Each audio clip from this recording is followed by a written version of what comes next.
Thank you very much, Chad. I got into this conference very late. I sort of shoehorned my way in by calling my buddy Jay Nichols and said, "Jay, can I share some of your time with you?" He said, "Hell no, you're not going to share any time with me, but Chad will probably have a good place for you on a panel."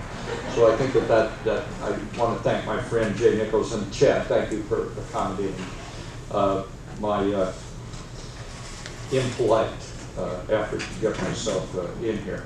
I will be brief. That's an applause line when you hear it from somebody who's a politician. I will be brief. Now you should hold it to me. Thank you very much. I appreciate that. When California joined the nation in the mid-1800s, until about the end of the 20th century, so from the mid-1800s to the end of the 20th century, California's approach to managing fish and game, and specifically in the state's coastal waters, was a strategy which essentially said, we have an abundance. We have an abundance of fish, an abundance of game, and so it was the policy of the state of California, when you are managing abundance, that you don't have to manage very much at all. Because you look around, especially on the terrestrial side, and you see herds of this and herds of that. The degree to which you kind of look into the ocean, you look at landings, you got lots, it's all working out fine. So literally the policy of the state of California when managing abundance is you cannot, should not, and by law shall not manage unless you can prove there is a crisis. Now, that might be okay in the 1800s, might even be okay in the early 1900s. But by the time you get into the mid and late 1900s, the challenge is no longer managing abundance, it is managing scarcity as a result of not managing abundance at all, because it was hard to see, especially in the ocean environment, what was going on, what is going on in the ocean. Now, you can have the sardine fishery collapse, and you can see what happens in Monterey as a result of that. You could see this or that or whatever, but having a picture of what is going on in the state's coastal waters wasn't a priority of the state of California.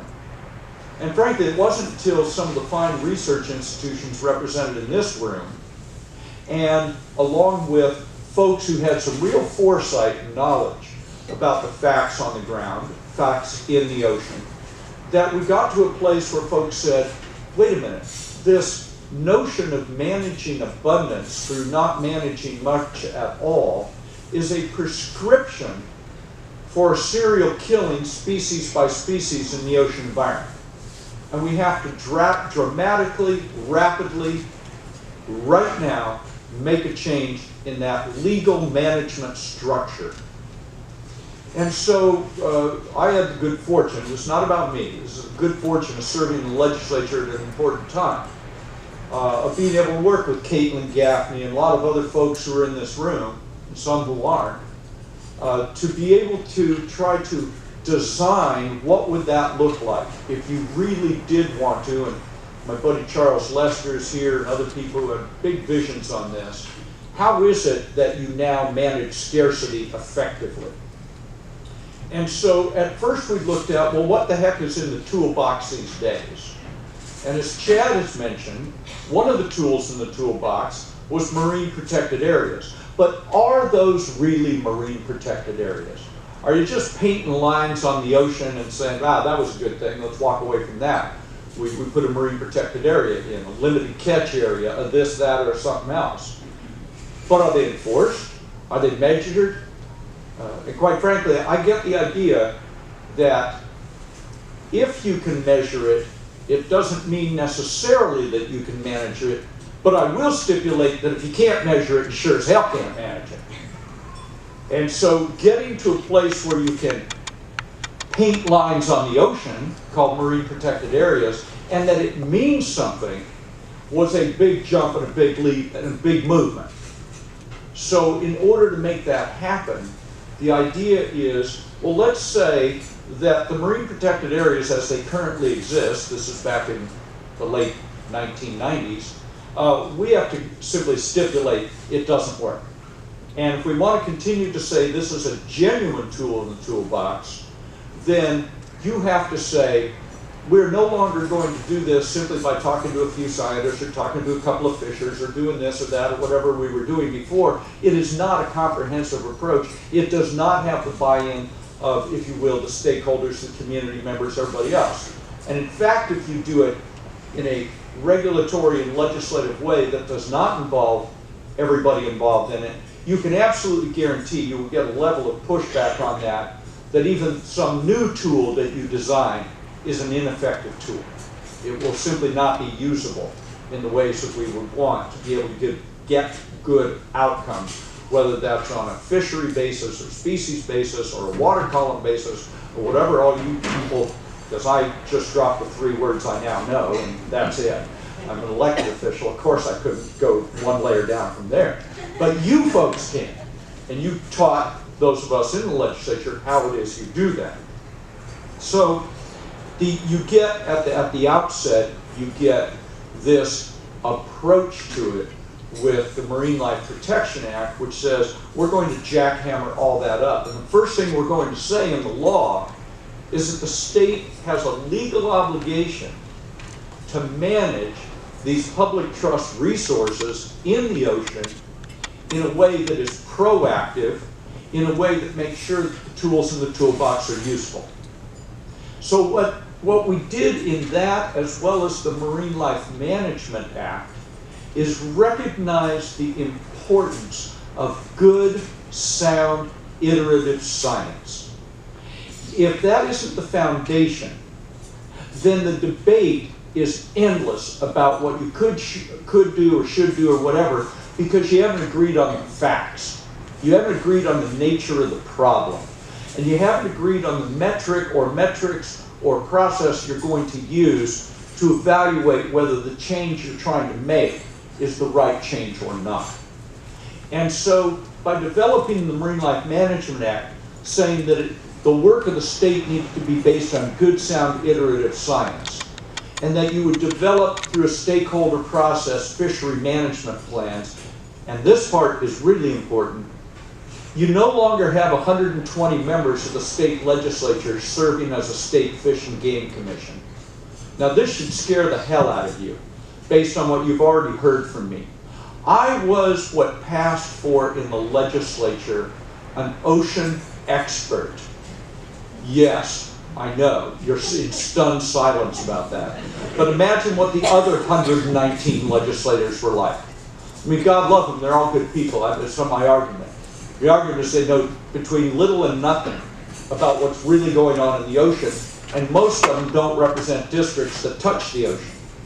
Yet they are the folks under previous law who adopted fishery management plans. They each needed to be individual statutes passed by the legislature and signed by the governor. You can imagine the sausage making, how well that turned out by the time it got on the governor's desk. Not well at all.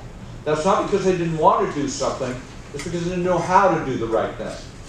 So in the late 1990s, early 2000s, let's learn how to do the right thing. Good, sound, iterative science, fishery management plans based on stakeholder participation, and adopted by the State Fish and Game Commission, which you might find interesting, maybe not, is the only commission embedded in the state constitution. If you want to change something about the State Fish and Game Commission, it's not like any other commission. You have to go amend the state constitution. The voters of the state of California have to decide they want to do that. So we weren't interested in doing that. But what we did want to do is give them the responsibility for adopting these fishery management plans. Same thing with the marine protected areas. Brand new system for how you deal with that. Again, based on good, sound, iterative science. Everybody in the room figuring it out. There's probably people in this room who were at one or more of those area meetings taking place from the Oregon border to the Mexican border on the California coast for years and years of developing the new system of marine protected areas. And in order for those to work, the same procedural way to look at it attaches. And that is that it's good, sound, iterative science, stakeholder participation, plans that can be reviewed transparently through that process, and then adopted in a manner that has associated with it a way to manage, which is to say, in these cases, the Ocean Protection Council, God love you, and which is the body that is really taking the serious look at both marine protected areas as well as fishery management plans. In fact, Secretary Laird, got to brag on the homeboy a little bit, Secretary Laird's from Santa Cruz. He was my successor in interest in the legislature, so Santa Cruz got a way upgrade when he showed up there. Secretary Laird is like, we just adore Secretary Laird. And so Secretary Laird was telling me the other day, out on these steps, where we had about 5,000 people on the beach opposing President Trump's proposal on offshore oil drilling. Secretary Laird was telling me how there's new work being done at the Ocean Protection Council to expedite, without taking any of the bad side, any of the good stuff out of it, but expediting how these fishery management plans get to OPC and how they're adopted. Similarly, over on the marine protected area side, we have the California Ocean Science Trust, which provides you with that safe intersection of science and public policy. Really, really important to do. The legislature or the executive branch, not every one of those people is steeped in an understanding, a scientific understanding, or even a historic perspective on how you put these together and what is the right balance and what is the right way, etc. But if you have the Ocean Protection Council on one side and you have the California Ocean Science Trust on the other, now you've got a sort of, from the cradle all the way along in the process, good process. Bad process results in bad outcomes. Good process doesn't guarantee you're going to get a good outcome, but you get a fighting chance at it. So now we have the law set in such a manner that we are requiring under law proactive management of our fisheries with processes and tools in the toolbox to allow us to get that done successfully. Let me say, before I hurt myself and my colleagues in the legislature patting ourselves on the back, this is, Peter Douglas is right. My phrase for it goes something like this. All environmental losses are permanent. All environmental victories are temporary. So in order to make sure that we have success, it is critically important that in the law we have the ability to measure it, monitor it, and manage it. Thank you all very much. Using California's MPA network as kind of a case study on how all of those components of success fit into ocean conservation, and then how we use all of those components to defend against threats. So, the worst slide you will see in the entire conference, but bear with me. So the Ocean Protection Council is a cabinet-level state policy body. We're part of the California Natural Resources Agency. So that Secretary Laird, the chair of the Natural Resources, is the chair of the Ocean Protection Council. And the reason that I show you this horrible slide, this is the executive branch of the state of California. The very top in that blue box, that's Governor Brown. The red box, that is his cabinet, and in the lower blue box within the cabinet, that is the Natural Resources Agency. So Ocean Protection Council has this really unique role within state government, this direct line of communication to the governor's office. So we serve as his advisor on coastal and ocean policy, and our executive director is also, she has a dual role. She's our executive director, and she also serves as the deputy secretary for coastal and ocean matters in the cabinet. And we have this really wonderful and broad mission to ensure healthy, resilient oceans, productive oceans and coasts in California for future generations. And we really do this work in several ways. We work to break down silos, both across coastal management agencies and the work that they're doing, and then outside of government by coordinating all of the great partners, many of you, all of you who are in this room today doing great work. so that we're really maximizing effectiveness and minimizing duplication. And we also work, as Fred mentioned, to ensure that best available science informs the policy and management decisions that are going to ensure the protection of our coastal and ocean resources. We help recommend actions to the governor and the legislature on policies and legislation that can help preserve our coastal and ocean resources. And we also have a grant-making component to our work where we're actually providing funds for scientific research, innovative tools and technology, and on-the-ground restoration. I love this. And we have 5 program priorities right now. We're focused on climate change, and in that bucket, we're really working hard on addressing sea level rise and ocean acidification. We have a strong marine protected area program, which I'll talk about in a minute. We're focused on addressing marine pollution, not only kind of land-based litter, as we heard about earlier today and yesterday, the tremendous problem around plastics.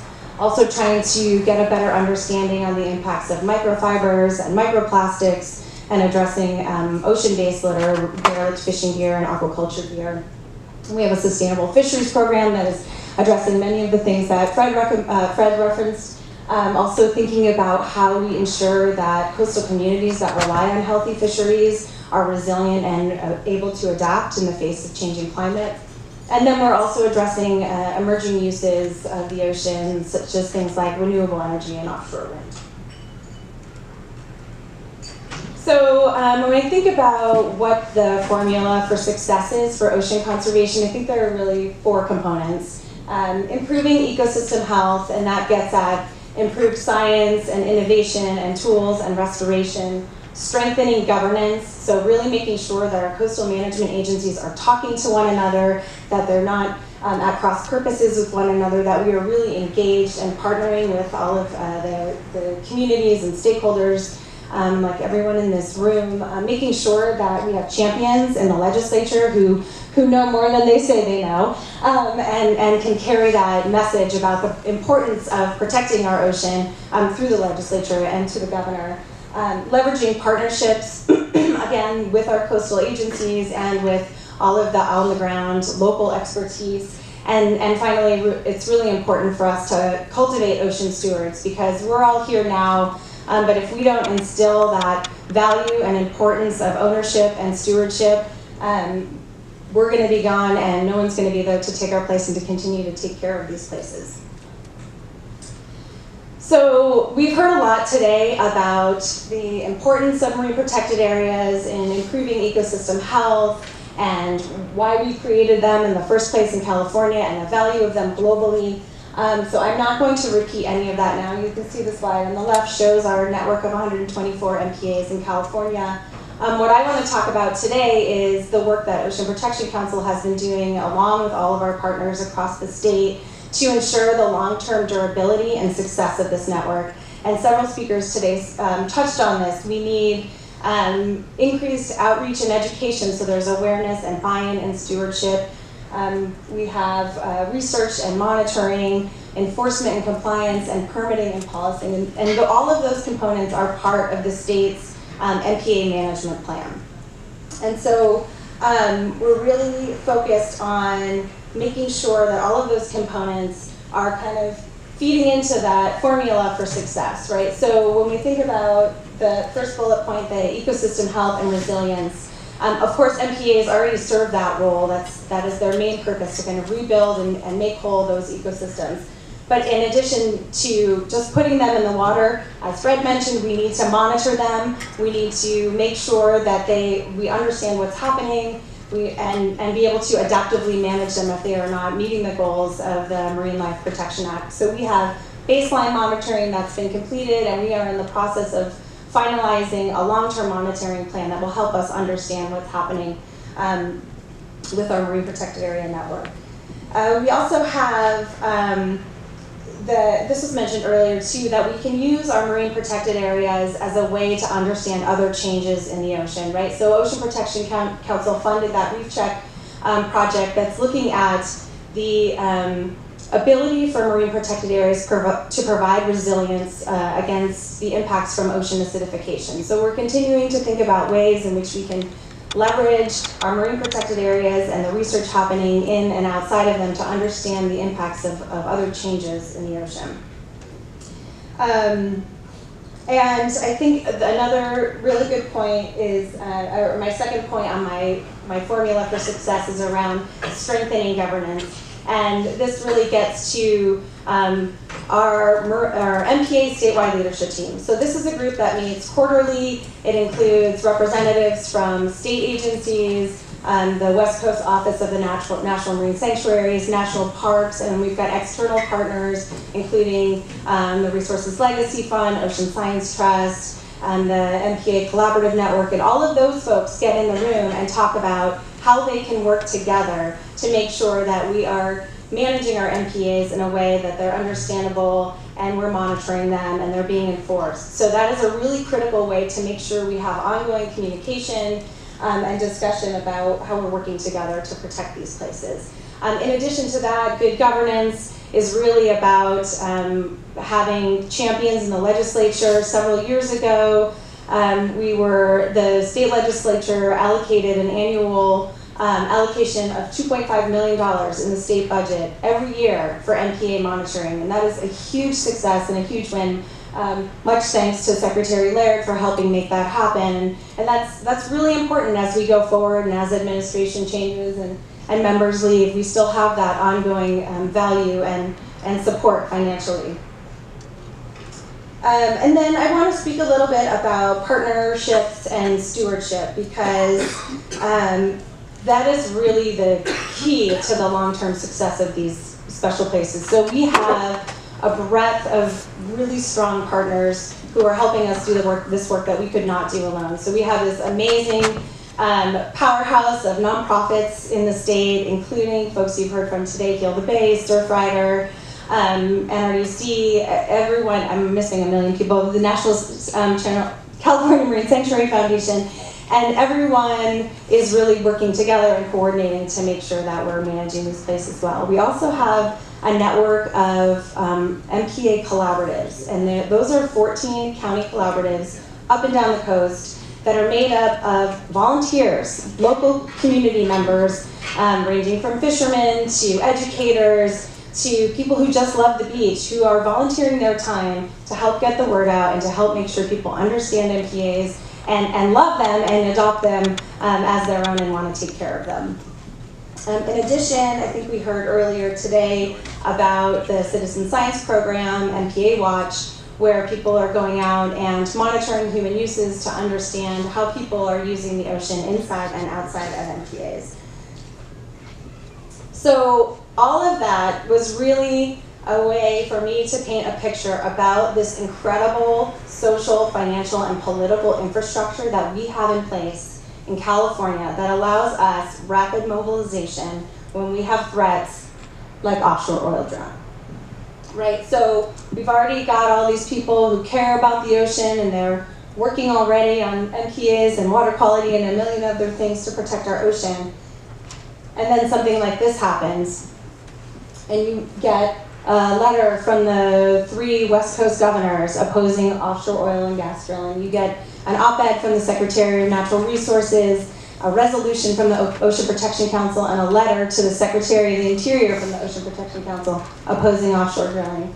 You get resolutions from both houses in the California State Legislature, and then you get this incredible mobilization at the state capitol of legislators who are lining up to speak out in opposition, and community members from inland and coastal communities up and down the coast who come in, dress up like sharks and whales, and really show the world that this is not something we want to see in California. So I just want to conclude by saying that we have in California really progressive laws and policies that help protect the economic, ecological, and intrinsic values of our ocean. We have an engaged and informed public who deeply loves this ocean and prioritizes access to and protection of the coast. And then we have an agency like OPC who's helping knit together all the pieces and support the partnerships and connecting the governor and the legislature and agencies and stakeholders and tribes and academics and scientists so that we can continue to support the health of our ocean now and in the future. And so I just want to close with this quote from Governor Brown in his last State of the State address, which I thought was really apt. California was built on dreams and perseverance, and the bolder path is still our way forward. So thank you all so much for your time and all the work that you're doing. Jennifer Savage, I'm with Surfrider Foundation, as Chad said, and I'm so excited to be here, like everybody, and there's a lot of you that I know and I haven't had the chance to say hello to yet, and so many people I wanted to meet, so I'm just going to say a quick, big hi to everybody, so thank you. And can we just take a moment too to acknowledge like all the joy and the passion and the thoughtfulness that is permeating this conference, because I'm like crazy with inspiration. Are you guys getting that?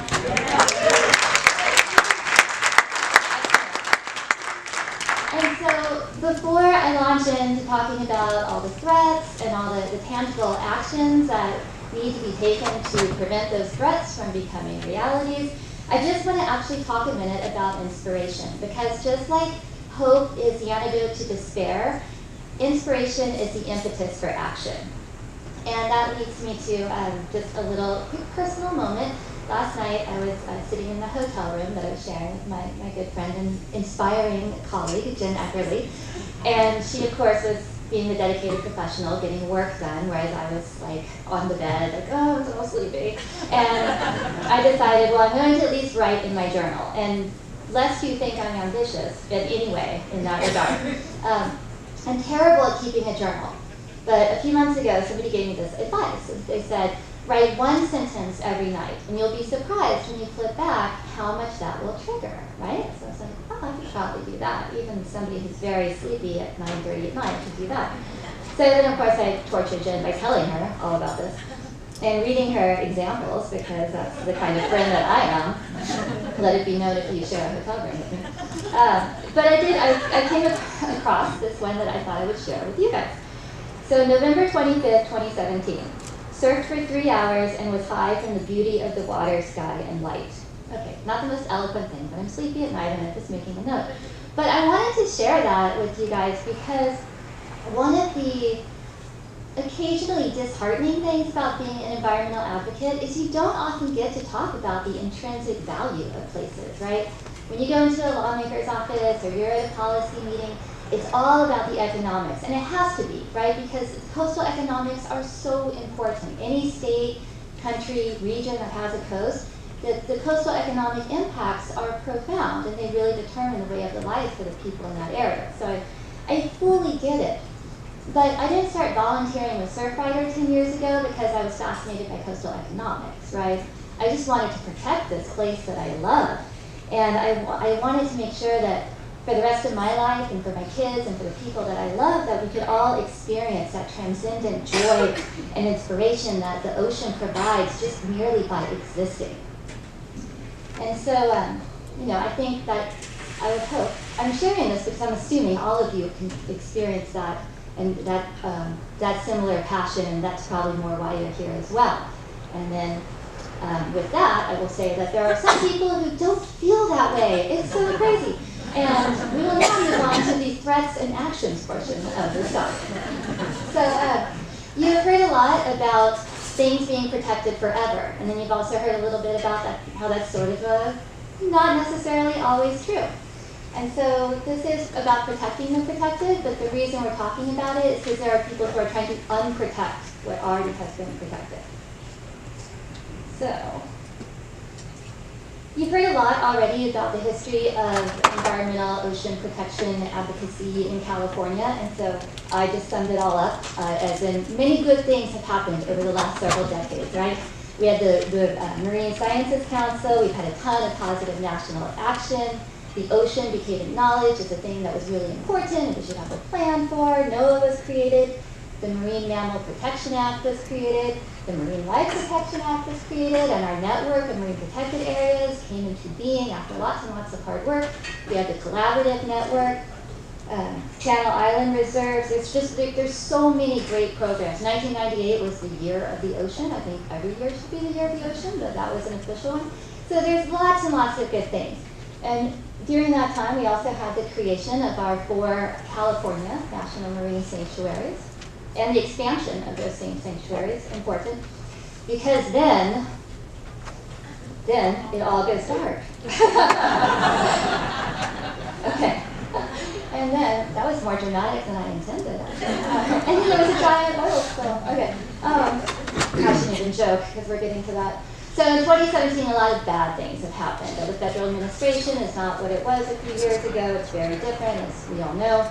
And in April of last year, President Trump issued his America First order, which called for a review of all of our national marine sanctuaries that have been expanded, including all of the ones off the California coast. So, very troubling.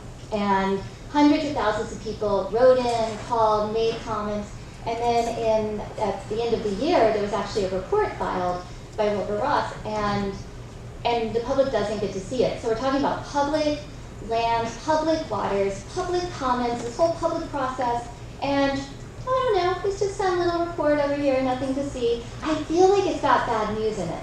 I'm pretty sure. So, but we don't know, because they're just keeping it secret. So then this year, more bad ideas. Most notably, the new draft 5-year offshore oil leasing program or proposal. As Jenn mentioned, we've seen a lot of reaction across the country, especially, well, I say especially because I'm in California. We've seen it everywhere, including California, my favorite state. And just to give you an idea, if you're not sure, which of the federal waters that the Department of Interior is proposing opening, it's all of them. So it's pretty serious. And at Surfrider, of course, we take that very seriously. We kicked off our Drilling is Killing campaign. You can use the hashtag to really get the whole thing on your social media feed. And we have over 80 chapters in the country and 20 in California that are working really, really hard, along with hundreds of thousands of other environmental activists, both professional and just people who do it out of the goodness of their hearts and their love of the ocean. So some of the things, and I'm not going to go into huge detail about all of these because you've heard a lot so far from people far more experienced and articulate than I about engaging in action, but there's the obvious things, raising awareness, direct advocacy.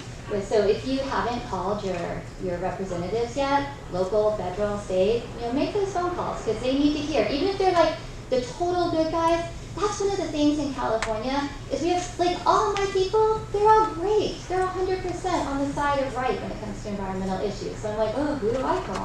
But it's still good to call their offices, ask them what you can do to help them be more effective at the federal level.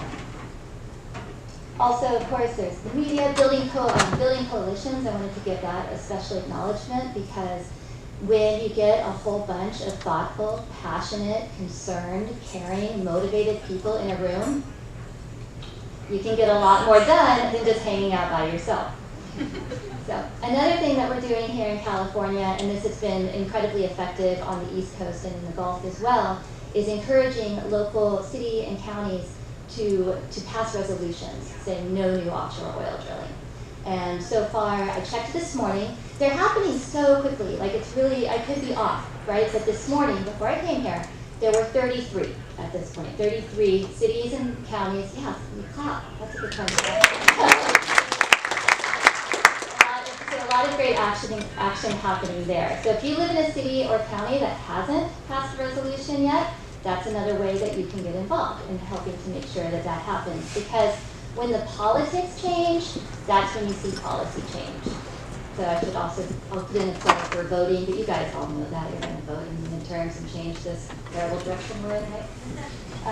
And then finally, I'll circle back to the coastal economics. And we have a lot of businesses that have stepped up, like really stepped up in the face of these threats and taken a firm public stand.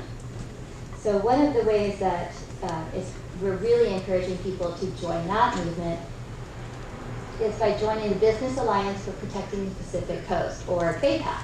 And if you are a business person, well, there are several businesses represented at this conference who already are on board. So let me give a special shout out to you if you're here in this room and in general.